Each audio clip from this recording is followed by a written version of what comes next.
નમસ્કાર, આપ જોઈ રહ્યા છો જીએસટીવી ન્યૂઝ અને બિઝનેસ પ્લસ સાથે હું છું ધ્વની। ભારતીય શેર બજારમાં તેજીનું વાવાઝોડું ફૂંકાઈ રહ્યું છે। સતત બીજા દિવસે શેર બજારમાં તેજીનો આખલો ભૂરાટો થયો છે। સતત એક શાનદાર ઉછાળા સાથે ભારતીય બજાર નવી ઊંચાઈ પર પહોંચી ગયું છે। સેન્સેક્સે ઇન્ટ્રાડે 71,500નું લેવલ ક્રોસ કર્યું, જ્યારે નિફ્ટી ઇન્ડેક્સ 21,500ની નજીક પહોંચી ગયો હતો। વૈશ્વિક માર્કેટમાં સકારાત્મક વલણ તેમજ વિદેશી રોકાણકારો તરફથી ખરીદીના કારણે ભારતીય માર્કેટમાં તેજી જોવા મળી રહી છે। શેર બજારમાં જોવાયેલા મોટી ખરીદીના પગલે એક જ દિવસમાં રોકાણકારોની સંપત્તિમાં 2 લાખ કરોડનો વધારો થયો। આ સાથે બીએસસીમાં લિસ્ટેડ કંપનીઓનું માર્કેટ કેપિટલ વધી અને 357 લાખ કરોડની રેકોર્ડ ઊંચાઈને પાર પહોંચી ગયું। જો કે બ્રોડર માર્કેટમાં મિશ્ર માહોલ જોવાયો।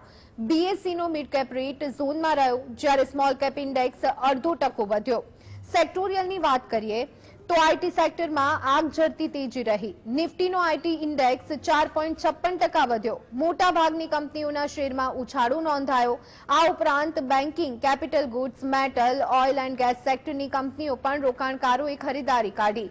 દિવસના અંતે સેન્સેક્સમાં 1.37% અને નિફ્ટીમાં 1.29%નો ઉછાળો નોંધાયો।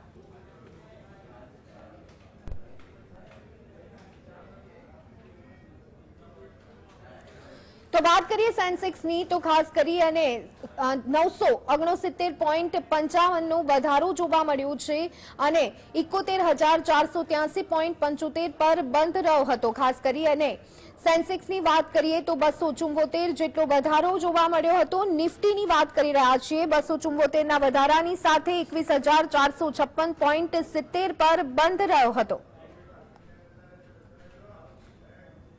તો આ સાથે હીરો અપની વાત કરવામાં આવે તો એચસીએલ ટેકમાં 76.70 રૂપિયાનો વધારો જોવા મળ્યો અને 1,491.30 પર બંધ થયો હતો। તો આ સાથે જ એચસીએલની અત્યારે હાલ આપણે વાત કરી રહ્યા છીએ, 76.70 રૂપિયાનો વધારો જોવા મળ્યો હતો। ટીસીએસની જો વાત કરવામાં આવે તો 193.75 રૂપિયાનો વધારો જોવા મળ્યો હતો અને 3,861 પર બંધ રહ્યો હતો। ઇન્ફોસિસની વાત કરવામાં આવે તો 76.95 રૂપિયાનો વધારો જોવા મળ્યો, તો સાથે 1,578.40 પર બંધ રહ્યો હતો। એસબીઆઈની વાત કરવામાં આવે તો 24.60 રૂપિયાના વધારાની સાથે 648.25 ઉપર બંધ રહ્યો હતો। તો નેસ્લેની વાત કરીએ તો નેસ્લેની વાત કરવામાં આવે તો 426.90ના ઘટાડા સાથે 24,366.40 પર બંધ રહ્યો હતો। તો આ સાથે જ અત્યારે હાલ આપણે એચડીએફસીની વાત કરી રહ્યા છીએ। એચડીએફસી લાઈફની જો વાત કરીએ તો 11.45ના ઘટાડા સાથે 673.10 પર એચડીએફસી લાઈફ બંધ રહ્યો હતો। ભારતીય એરટેલની વાત કરવામાં આવે તો 12.65ના ઘટાડા સાથે 992.55 પર બંધ રહ્યો હતો। તો એસબીઆઈ લાઈફની વાત કરીએ તો 17.35 રૂપિયાના ઘટાડા સાથે 1,452.50 પર એસબીઆઈ લાઈફ બંધ રહ્યો હતો।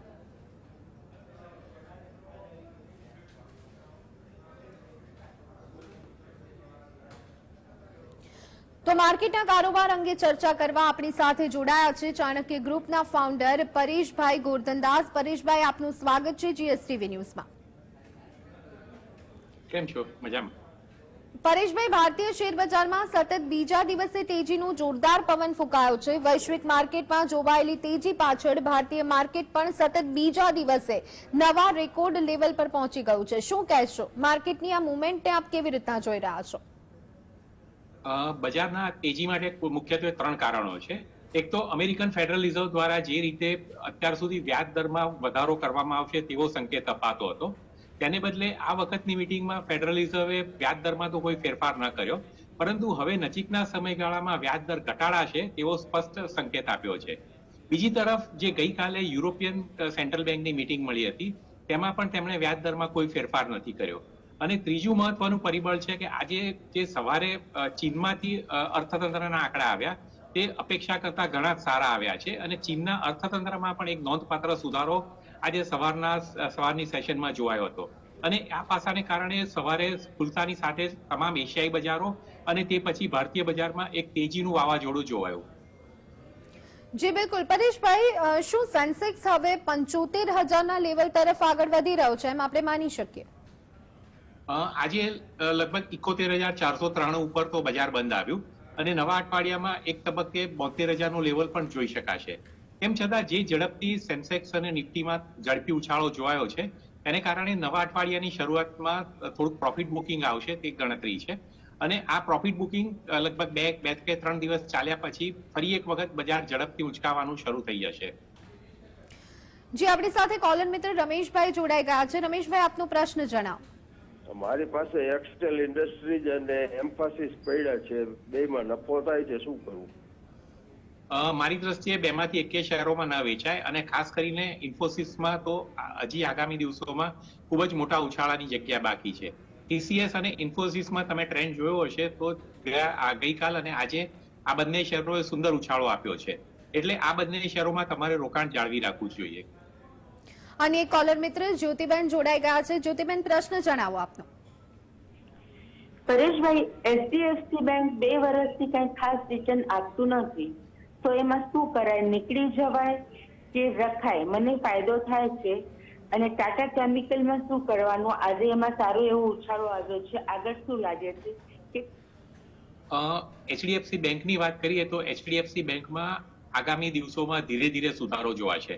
જે ટોચની 3 બેંકો છે, એચડીએફસી બેંક, આઈસીઆઈસીઆઈ બેંક અને એક્સિસ બેંક, આ ત્રણેય બેંકોમાં વધારે ઝડપી લાંબો અને મોટો ઉછાળો એક્સિસ બેંકમાં દેખાય છે. તેમ છતાં એચડીએફસી બેંકનો શેર ધીમા સુધારા સાથે લગભગ 2,200નું લેવલ બતાવી શકશે. એટલે આ શેરમાં રોકાણ જાળવી રખાય. એચડીએફસી લાઈફમાં પણ રોકાણ જાળવી રખાય અને જે ટાટાના શેરમાં તમે કહ્યું તેમાં પણ આ તબક્કે ઉતાવળ કરીને પ્રોફિટ બુકિંગ કરવાની સલાહ નથી. અને એક કોલર મિત્ર અતુલભાઈ જોડાઈ ગયા છે. અતુલભાઈ, આપનો પ્રશ્ન જણાવો. જય શ્રી કૃષ્ણ પરેશભાઈ. જી, પ્રશ્ન જણાવો. વેદાંતા 325ના ભાવના છે મારી પાસે અને લાંબો સમય રહી શકું એમ છું, તો એના વિશે જરા મને જાણવું હતું. અને સેલ 112ના ભાવના છે. મારી દ્રષ્ટિએ વેદાંતામાં તમે પ્રોફિટ બુકિંગ કરીને તે પૈસા ઝડપથી ટાટા સ્ટીલમાં શિફ્ટ કરી દો. મેટલ સેક્ટરના જે આ 2 શેરો છે તેમાં વેદાંતા કરતા ટાટા સ્ટીલ તમને વધારે સારું રિટર્ન આપી શકશે. એટલે તેમાં શિફ્ટિંગ કરી જવું મારી દ્રષ્ટિએ સલાહભરેલ લાગે છે. યોગેશભાઈ જોડાઈ ગયા છે. યોગેશભાઈ, આપનો પ્રશ્ન જણાવો. સર, મને 3-4 તમારી રીતે નાના શેરોના પ્રાઇસ મને ચોઈસ આપો ને સારી તમારી રીતે, જે ટૂંકથી મધ્યમ ગાળા માટે સારા હોય. અને બીજું તો મારું આઈઆરએફસીમાં અત્યારે રોકાણ છે, આજે જ મેં લીધા છે 95ના ભાવથી, તો એનો આગળ રોકી શકાય કે શું કરાય લાંબા સમય સુધી, મધ્યમથી ટૂંકા ગાળા માટે? તમે કયો શેર લીધો તે મને જણાવશો? આઈઆરએફસીમાં હજી ઉછાળાની જગ્યા દેખાય છે, એટલે તેમાં રોકાણ જાળવી શકાય. નવી દિલ્હીની એક પર્લ પોલિમર છે જેનો શેર અત્યારે 35-37 આસપાસ ચાલે છે, તેમાં થોડું રોકાણ કરી શકાય અને આ શેર આવતા થોડા દિવસોમાં તમને સુંદર રિટર્ન આપશે. આ ઉપરાંત જે અદાણીએ તાજેતરમાં સાંઘી ઇન્ડસ્ટ્રી હસ્તગત કરી છે તેનો શેર પણ આવતા 2 થી 3 અઠવાડિયામાં સુંદર ઉછાળો આપી શકશે. એટલે સાંઘી ઇન્ડસ્ટ્રીઝમાં તમે સોમવારના ખુલતા બજારમાં એન્ટ્રી લઈ લો. અને આ શેર અદાણી ગ્રુપ હસ્તક છે અને ગમે ત્યારે અંબુજા એસસીસી જોડે તેનું મર્જર પણ થઈ શકશે. પરંતુ આ મર્જરની જાહેરાત આવે તે પહેલા સાંઘી ઇન્ડસ્ટ્રીઝના શેરમાં મોટો ઉછાળો દેખાય છે. જી, મહેશભાઈ જોડાઈ ગયા છે. મહેશભાઈ, આપનો પ્રશ્ન પણ જણાવી દેશો. Gujarat mineral development corporation, GMDC અને ઇરેડામાં હોલ્ડ કરવા કે અત્યારે પ્રોફિટ બુકિંગ કરી લેવું? મારી દ્રષ્ટિએ જીએમડીસીના શેરે સારો એવો ઉછાળો આપી દીધો છે અને તેથી જીએમડીસીમાં પ્રોફિટ બુકિંગ કરીને ગુજરાત સરકારની બીજી કંપની જે જીઆઈપીસીએલ તરીકે ઓળખાય છે, જીઆઈપીસીએલ છે, આ શેરમાં શિફ્ટ થઈ શકાય. આ શેરમાં પણ ડિસઇન્વેસ્ટમેન્ટની સંભાવના મોટી છે અને આ શેર તમને આવતા લગભગ 6 અઠવાડિયામાં સારું રિટર્ન આપી શકશે. આ ઉપરાંત જે ચેન્નઈ તામિલનાડુ સરકારની કંપની છે તેમાં પણ થોડુંક રોકાણ, એનએલસી ઇન્ડિયા છે તેમાં પણ થોડું રોકાણ કરી શકાય. એનએમડીસી પણ આગામી દિવસોમાં સુંદર ઉછાળો આપી શકશે. ચેતનભાઈ જોડાઈ ગયા છે. જી ચેતનભાઈ, આપનો પ્રશ્ન જણાવો. જી પરેશભાઈ, મારે આઈસીઆઈસીઆઈ બેંક, એસબીઆઈ અને એચડીએફસી માં 2 વર્ષ માટે રોકાણ કરવું હોય તો અત્યારે આ ભાવે લેવાય કે હજી વાર છે? મારી દ્રષ્ટિએ એચડીએફસી બેંક, આઈસીઆઈસીઆઈ બેંકમાં સહેજ પણ મોડું ન કરાય. આ શેર તમે જે 2 વર્ષ માટે લેવા માંગો છો તો મારી દ્રષ્ટિએ આ બંને શેરોમાં લગભગ 33 થી 40% રિટર્ન બંને શેરો 2 વર્ષમાં આપી શકશે. એક્સિસ બેંકનો શેર પણ લો સ્ટેટ બેંકને બદલે તો એક્સિસ બેંક કદાચ તમને 50% રિટર્ન આગામી 6 થી 12 મહિનામાં આપી જાય તેવી સંભાવના છે. એટલે ત્રણેય પ્રાઇવેટ સેક્ટર બેંક ઉપર ફોકસ કરો, સ્ટેટ બેંક આ તબક્કે ભૂલી જાઓ. જી બિલકુલ. આ સાથે આપની પાસેથી એ જાણવું છે કે બેન્કિંગ સેક્ટરમાં તમારી પસંદગીના 2 ખાનગી બેંકના સ્ટોક કયા હોઈ શકે? જો ટોચની બેંકોમાં જે આપણે દર્શાવ્યું તેમ એચડીએફસી બેંક, આઈસીઆઈસીઆઈ બેંક અને એક્સિસ બેંક ઉત્તમ છે. નાના 2 શેરો મારી દ્રષ્ટિએ છે, તેમાં એક યસ બેંક અત્યારના ભાવે ખૂબ જ આકર્ષક છે, કારણ કે જે રીતે તેમાં એનપીએ સતત ઘટતી જાય છે તે જોતા લગભગ 4 ક્વાર્ટરના અંતે આ બેંક 0 એનપીએ ઉપર આવી જશે અને નફામાં સુંદર ઉછાળો જોવાશે. એટલે યસ બેંક અત્યારે ભેગા કરતા જવાય અને આઈડીએફસી ફર્સ્ટ બેંક પણ અત્યારે ખૂબ જ આકર્ષક ઉછાળાની તૈયારીમાં છે. જી, અન્ય કોલર મિત્ર વિશાલભાઈ જોડાઈ ગયા છે. જી વિશાલભાઈ. સાહેબ, મારે સિમ્ફનીમાં નવું રોકાણ કરવું હોય તો 4-6 મહિના માટે કરી શકાય અત્યારે કે હજી રાહ જોવાય?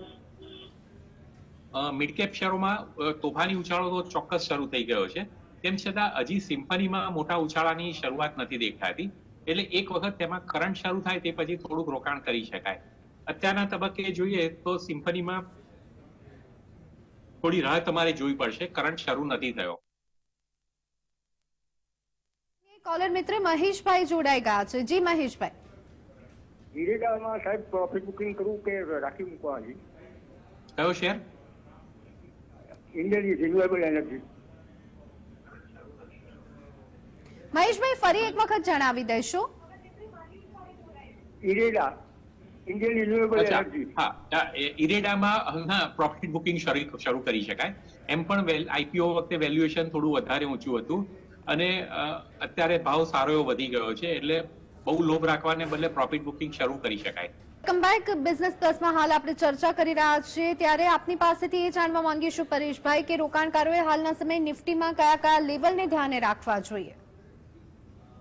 હમણાં મેં દર્શાવ્યું તેમ જે તીવ્રતાથી નિફ્ટી અને બેંક નિફ્ટી ઉચકાયા છે તેને કારણે નવા અઠવાડિયામાં થોડું પ્રોફિટ બુકિંગ શક્ય છે. પરંતુ એક બીજું પાસું એ છે કે ઇન્વેસ્ટર મૂળ એકદમ તેજીમય છે, એટલે શક્યતા એ પણ છે કે સોમવારે ખુલતામાં ઇન્ટ્રાડેમાં પ્રોફિટ બુકિંગ આવી જાય અને બપોરની સેશનમાં ફરી એક વખત ઉછાળો જોવાય. પરંતુ એક કરેક્શન આવે તે વખતે સારા શેરોમાં એન્ટ્રી લઈ શકાય. જી, કોલર મિત્ર ધીરુભાઈ જોડાઈ ગયા છે. જી ધીરુભાઈ. હવે સુઝલોન ને જેપી પાવરમાં શું કરવું? સુઝલોનમાં આંખ મીચીને રોકાણ જાળવી રાખવું, કારણ કે સુઝલોન ભલે તીવ્રતાથી વધ્યો છે પરંતુ તેમાં નફા શક્તિ ઝડપથી સુધરવાની સંભાવના છે, એટલે સુઝલોનના શેરમાં રોકાણ જાળવી રખાય. જી પરેશભાઈ, તમારા મતે હાલના સમયમાં એફએમસીજી સેક્ટરમાં કયા શેરમાં લાંબા ગાળા માટે રોકાણ કરવું યોગ્ય રહે? એફએમસીજી સેક્ટરમાં મુખ્ય આકર્ષણ અદાણી વિલ્મરમાં લાગે છે, કારણ કે લગભગ 3-4 મહિનાથી આ શેર એકદમ કરેક્શનમાં હતો અને બીજું એક પાસું છે કે બજારમાં વારંવાર હમણાં ન્યૂઝ આવ્યા છે કે અદાણી ગ્રુપ કદાચ અદાણી વિલ્મરમાંનું હોલ્ડિંગ વેચી નાખશે. આઈટીસીને રસ પડ્યો છે, અન્ય કોઈ કંપનીને પણ રસ પડે તે સંભાવના છે, એટલે કંઈક પોઝિટિવ સમાચારની સંભાવના હોવાથી અદાણી વિલ્મરના શેર ઉપર ફોકસ રાખવું જોઈએ. રાકેશભાઈ જોડાઈ ગયા છે. જી રાકેશભાઈ. રાકેશભાઈ, આપનો પ્રશ્ન જણાવો. તો રાકેશભાઈ ફરી એક વખત કોલ કરશે તો એમના પ્રશ્ન જાણવાનો પ્રયત્ન કરીશું, પરંતુ અશોક લેલેન્ડના શેર અંગે તમે શું માર્ગદર્શન આપવા માંગશો? કોમર્શિયલ વાહનોના વેચાણો નવેમ્બરમાં ખૂબ જ સરસ વધ્યા છે અને તેમાં પણ અશોક લેલેન્ડ અને ટાટા મોટર્સ બંનેને ઇલેક્ટ્રિક બસોના મોટા ઓર્ડરો શરૂ થયા છે. એમ પણ માર્ચ આખર આવે ત્યારે વિવિધ સંસ્થાઓ, કોર્પોરેશનો દ્વારા, ટ્રાન્સપોર્ટ કોર્પોરેશન દ્વારા ઇલેક્ટ્રિક બસના અને બસોના ઓર્ડર અપાતા હોય છે અને હવે આવતા 2 મહિના દરમિયાન આપણે આ રીતના ઓર્ડરોના સમાચાર વાંચીશું. એટલે અત્યારે ટાટા મોટર્સ અને અશોક લેલેન્ડ આ બંને શેરો મજબૂત તેજીમાં આગળ વધે તેવી ગણતરી છે. રાકેશભાઈ જોડાઈ ગયા છે. જી રાકેશભાઈ, પ્રશ્ન જણાવો આપનો. હા, મારી પાસે સાહેબ જ્યોતિ રેઝિન પડ્યા છે 3000 છે. જ્યોતિ રેઝિન. અચ્છા. આપણી અમદાવાદની જ કંપની છે, જ્યોતિ રેઝિન એન્ડ અધેસિવ લિમિટેડ. હાલો. હા, જ્યોતિ રેઝિન અને બિલકુલ ફ્રી છે હવે. તો હવે એને હોલ્ડ કરાય હજી? મારી દ્રષ્ટિએ આ શેરમાંથી નીકળીને કોઈ વધારે ઝડપથી રિટર્ન આપે તેવા યસ બેંક કેવા કોઈમાં શિફ્ટ થઈ શકે. રીટાબેન જોડાઈ ગયા છે. જી રીટાબેન. યુનિયન બેંક આ ભાવે લેવાય? મનાલી પેટ્રોલ લીધેલા છે તો શું કરવું?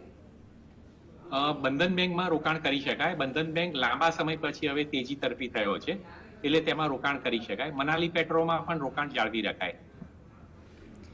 જી પરેશભાઈ, ફાર્મા કંપનીઓના શેરમાંથી તમારા મતે કયા બે શેરમાં રોકાણ કરી શકાય? ફાર્મા કંપનીઓમાં મારી દ્રષ્ટિએ બહુ લાંબો કસ નથી, કારણ કે ફાર્મા શેરોમાં ઘણા સમયથી કોઈ નવા પોઝિટિવ સમાચારો નથી આવતા. કંઈક આકર્ષણ સન ફાર્મામાં છે, પણ બાકી અન્ય ફાર્મા શેરોમાં એવી કોઈ તેજી મને નથી લાગતી. જી અનિલભાઈ જોડાઈ ગયા છે. અનિલભાઈ, આપનો પ્રશ્ન જણાવો. જી હેલો. હા જી. હા, આપણે છે ને TCS બાયબેકમાં અમે આપી દીધા છે. હવે મારે બીજા પાછા લેવા છે TCS. તો હવે શું કરવાનું? આ લેવલ ઉપર એન્ટ્રી કરું કે રાહ જોવું થોડી? કોઈ રાહ જોવાની જરૂર નથી. TCS જે ભાવે મળે નવા અઠવાડિયામાં ભેગા કરી લેજો. ગયા છે કારણ કે TCS માં તેજીની ગાડી ચાલુ થઈ ગઈ છે. જેટલું મોડું કરશો તેટલી ગાડી ચૂકતા જશો. પરેશભાઈ, આઈટી સેક્ટરમાં શેર્સમાં જોવા મળી રહેલી તેજીનું કારણ શું હોઈ શકે આપના મતે? આઈટી સેક્ટરમાં છેલ્લા લગભગ 6 મહિનાથી સેક્ટરની કામગીરી નબળી છે. અમેરિકન અર્થતંત્રને કારણે સેક્ટરને અસર પડશે તેવા નેગેટિવ સમાચારો ચાલતા હતા અને તે પાછળ શેરોને તોડ્યા હતા. પરંતુ વાસ્તવમાં જ્યારે આ કંપનીઓની કામગીરી આપણે જોઈએ છે, તમે સપ્ટેમ્બર ક્વાર્ટરના આંકડા જુઓ, TCSના આંકડા જુઓ, ઇન્ફોસિસના આંકડા જુઓ, તો વાસ્તવમાં કંપનીઓની કામગીરી ઉપર કોઈ જ અસર નથી પડી. એટલે જે એક સમાચારો નેગેટિવ ચાલ્યા હતા તે હવે ભૂલાતા જાય છે અને આઈટી શેરો તેના અસલના દેખાવ પ્રમાણે આગળ વધી રહ્યા છે. આવતા થોડા દિવસોમાં TCS, Infosys, Tech Mahindra, HCL technology, આ ચારેય શેરોમાં તોફાની ઉછાળો જોઈ શકાશે.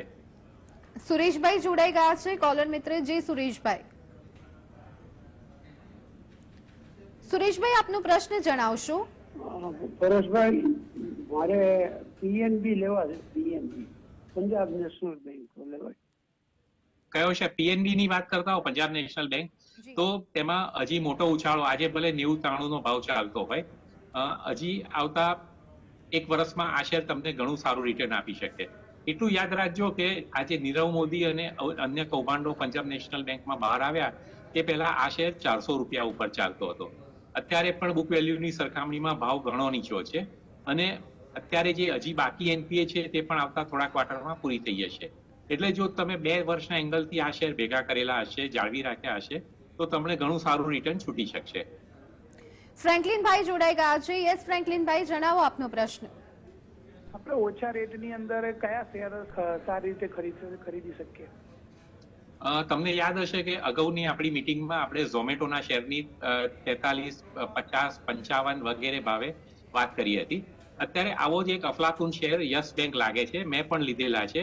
એટલે એ ડિસ્ક્લેમર સાથે હું તમને જણાવું કે યસ બેંક ભેગા કરતા જાઓ અને આવતા લગભગ થોડા અઠવાડિયામાં, થોડા મહિનામાં આ શેર તમને અફલાતુન રિટર્ન આપી શકશે. જી ખાસ ઝોમેટો શેરની વાત કરીએ તો એમાં રોકાણ વિશે આપ હવેના સ્તરે શું સલાહ આપશો? કયો શેર? ઝોમેટોનો શેર એમ તો સારો એવો વધ્યો છે. ભલે છેલ્લા અઠવાડિયા દરમિયાન એક દિવસ 2 રૂપિયા વધે છે, 2 રૂપિયા ઘટે છે, પરંતુ આ એક નાનો કોન્સોલિડેશનનો તબક્કો પૂરો થાય તે પછી આ શેર 150-156 ની રેન્જમાં આવી જશે. એટલે આ શેરમાં શોર્ટ ટર્મમાં પણ તેજી છે અને 2 વર્ષના એંગલથી જાળવી રખાય તો પણ તોતિંગ સુંદર રિટર્ન મળી શકશે. ડિસ્ક્લેમરની રીતે દર્શાવું તો મેં પણ ઝોમેટો સારા એવા ભેગા કર્યા છે. જી પ્રદીપભાઈ જોડાઈ ગયા છે કોલર મિત્ર. યસ પ્રદીપભાઈ, આપનો પ્રશ્ન જણાવો. હા, જે બોમ્બે સ્ટોક એક્સચેન્જનો શેર ક્યાં સુધી ઉપર જશે કે હજુ કોન્સોલિડેશન થયા કરશે અને કેવું ભાવી છે? એક આપણે જે અંગ્રેજીમાં કહીએ છીએ sky is the limit. BSE નો શેર 700 ઉપર લિસ્ટિંગને દિવસે ગયો હતો. તે પછી અત્યારે જે રીતે 3000 ઉપર ચાલે છે તેથી આપણને ખૂબ જ પેલું થાય કે આપણે પ્રોફિટ બુકિંગ કરી લઈએ. પણ મારી દ્રષ્ટિએ આ શેરમાં પ્રોફિટ બુકિંગ કરવાની કોઈ ઉતાવળ નહીં કરતા. આ શેર અને MCX આ બંને શેરો આવતા 3 મહિનામાં તમને હજી વધારે સુંદર રિટર્ન બતાવશે. જી પરેશભાઈ, અને હવે આપની પાસેથી એ પણ જાણવા માંગીશું કે આગામી સપ્તાહે માર્કેટ કેવું રહેશે? સેન્સેક્સ, નિફ્ટી અને બેંક નિફ્ટી કયા લેવલે જોવા મળી શકે છે? જેમ મેં હમણાં દર્શાવ્યું તેમ થોડુંક કરેક્શન નવા અઠવાડિયાની શરૂઆતમાં ડ્યુ છે, પરંતુ અબકી બાર 72,000 અને તે પછી એની પછીના અઠવાડિયે અબકી બાર 74,000 એમ ગણીને ચાલી શકાય. જી બિલકુલ બિલકુલ. આપે આજે જે સ્ટોક્સ અંગે ચર્ચા કરી એમાં આપનું કોઈ કંપનીમાં રોકાણ ખરું? આજે જે શેરોની ચર્ચા કરી તેમાં એચડીએફસી બેંક, ટીસીએસ, ઝોમેટો અને છેલ્લે યસ બેંક, આ 4 શેરોમાં મારું રોકાણ છે. જી આભાર પરેશભાઈ, અમારી સાથે જોડાયા તે બદલ અને દર્શક મિત્રોને માહિતી આપી તે બદલ. તો દર્શક મિત્રો, હવે જાણીએ જ્યોતિષની દ્રષ્ટિએ કેવું રહેશે સોમવારનું માર્કેટ.